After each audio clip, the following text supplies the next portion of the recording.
John Nye Kennedy pulled his old pickup truck into the gravel lot of Kennedy's Kitchen, the diner he'd built with a skillet and a dream in the heart of Louisiana. The neon sign above the door buzzed like it had something to say, glowing green and yellow in the late morning haze. That sign was more than lights. It was a promise, one he'd made to his grandmother, to his community, and to himself. But today, John wasn't walking in as the boss. He wore a faded denim jacket, a baseball cap pulled low, and jeans with a frayed tear at the knee. Scuffed boots crunched gravel underfoot as he stepped toward the front door. No clipboard, no notepad.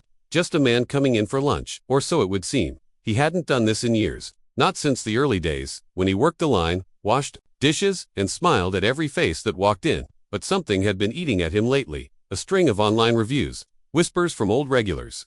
The vibe had shifted. The heart felt gone. He needed to see for himself. Inside, the smell hit first: fried catfish, buttery cornbread, simmered greens, the kind of aroma that made people feel safe. It smelled right, but the feeling didn't follow. Nobody looked up. No hostess, no greeting, just noise, the clatter of plates, the hum of conversation, and a rhythm that felt off. Chaotic, like a band playing out of tune. John stood in line with construction workers, office folks, and a mom juggling a toddler. He scanned the room. No warmth, no connection, just survival. At the register, two cashiers moved without care. One, a lanky young man named Kendall, tapped at his phone with a bored face. The other, Marina, chewed gum, so loud it competed with the country music playing overhead. Their name tags didn't ring a bell, though John knew they were on his payroll. He stepped forward. "Can I get a catfish sandwich with a side of collards, please?" he asked calmly, blending in. Marina didn't look up. She asked, flatly, punching numbers into the screen. "Yeah, thanks," he replied, handing over a crumpled 10. No smile, no small talk, just a receipt handed to him like an afterthought. Then he heard it.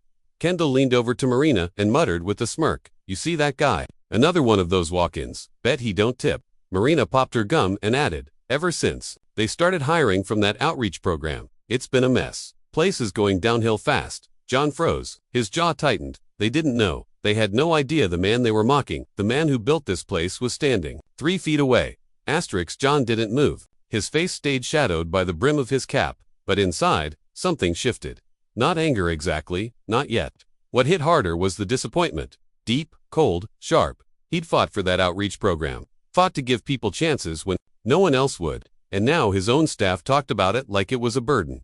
He scanned the room, a table of empty glasses untouched, a couple craning their necks for a server, an old man stirring his coffee like it was the last one he'd ever ordered here. He hadn't just stepped away from operations. He'd let the soul of the place drift. Kendall's voice cut through again. "Guy's a ghost. Bet the owner doesn't even know who's working for him." John clenched the receipt in his hand, stepped back, and walked out. "Hey, you want your sandwich?" Kendall called lazily. John didn't look back. "Cancel it," he said. "Not hungry anymore." Outside, the humid Louisiana air hit like a slap. He didn't get in his truck. Instead, he leaned against the hood and stared at the sign. Kennedy's Kitchen. His family's name. His grandmother's legacy. A diner that was supposed to feel like home for anyone who walked in. Now it felt like a stranger's place. He walked the gravel lot slowly, rounding the back where the alley stretched behind the kitchen. No cameras back there. Just a dented metal door and an open window. Inside, the heartbeat of the kitchen pulsed. Pots clattering.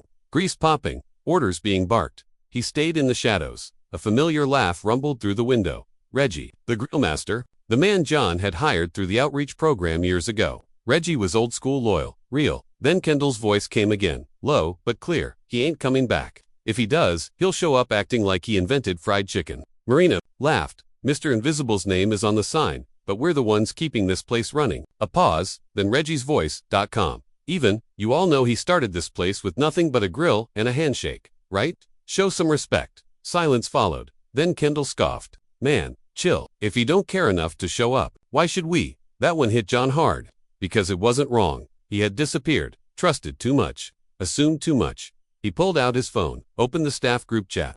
Typed, "Team meeting, tomorrow, 9 a.m., mandatory. No exceptions." He hit send. Tomorrow wasn't about revenge. It wasn't about firing people. Not yet. It was about truth and reclaiming what had been lost. Morning came heavy with heat. The gravel lot outside Kennedy's Kitchen shimmered under the sun. But today, something was different. John wasn't hiding anymore. No denim jacket, no ball cap pulled low. He wore a clean button-down, sleeves rolled to the elbows, and jeans that fit like they belonged on the man who built this place. His boots, still scuffed, hit the ground with weight, not weariness. Inside, the staff gathered, some early, some late, some curious, some already bracing for confrontation.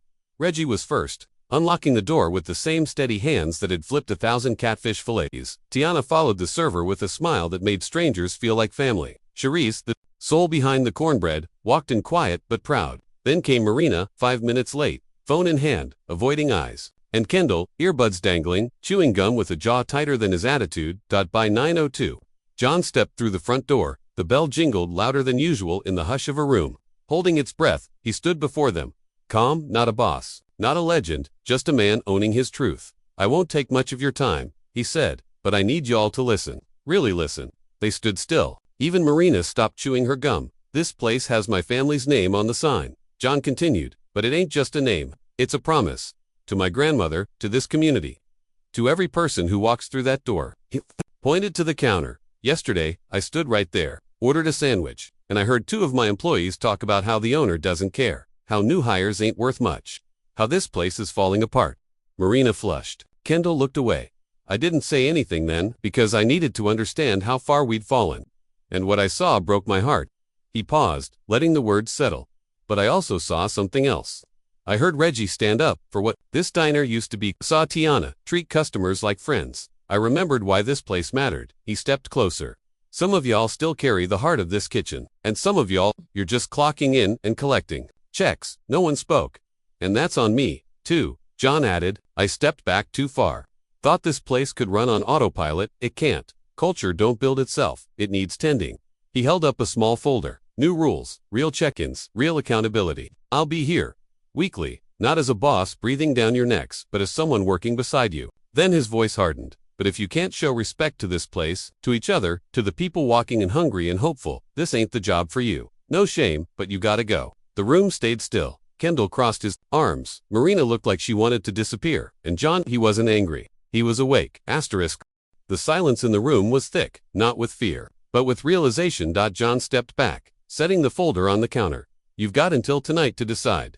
One folder's for those staying, really staying. The other, 2 weeks' pay, and no judgment. But don't lie to me or to yourselves. Reggie stepped forward first. He didn't say much, just grabbed the pen, signed the stay sheet, and gave John a quiet nod. That was all it took. Then Tiana, then Charisse. One by one, others followed, some confidently, some with nervous hands. Kendall lingered at the edge of the group, his face unreadable. Marina stood with her arms folded, then turned and walked toward the door. Before she left, she paused, pulled the gum from her mouth, and dropped it into the trash. I think I need to go, she said quietly. John met her eyes. You sure? She nodded. This place, it's more than I'm ready for. He didn't argue. Thanks for being honest. She gave a faint smile, left her apron folded on the counter, and walked out without looking back. By the time lunch rolled around, Kennedy's kitchen felt different. The scent of cornbread and greens still hung in the air. But something else had returned, something less visible but more powerful. Pride. Tiana's smile came easier now. Reggie ran the kitchen. Like a captain steering his ship, Charisse plated every dish with care. Even Kendall, who hadn't signed either folder yet, took orders without the sarcasm. He didn't joke, he didn't smirk, but he showed up. Around 1 p.m., a young man in a faded hoodie stepped in. John recognized him, Isaiah, one of the new hires from the outreach program. He looked nervous, eyes darting toward the exits like he expected to be turned away. Welcome in, Tiana called from the floor, her tone warm. Isaiah blinked, then walked to the counter. Catfish plate, with okra instead of fries. He mumbled. Kendall tapped the register. Got it. Then he did something unexpected. He looked Isaiah in the eye. Anything to drink? Isaiah shook his head. Water's on the house, Kendall said. First time in. Isaiah nodded slowly. Yeah. Kendall handed him the receipt. Grab a booth, we'll bring it out. John watched from the side, arms folded, not smiling, just observing. Reggie slid the plate onto a tray, added a second side extra cornbread, and carried it to Isaiah himself. The kid looked up, stunned. I didn't order, I know, Reggie said with a wink, but you looked like you needed it. By the end of the day, the tip jar was full, the kitchen clean, and the laughter that had been missing. It was back. John sat in a booth by the window, sipping cold coffee. Outside, the neon sign flickered to life. Kennedy's kitchen, still standing, still his, not perfect, not yet, but alive. He watched the staff move with purpose, heard the clink of plates, the hum of a place, finding its rhythm again, and he smiled. Because the heart of his diner wasn't lost. It just needed someone to come home and listen.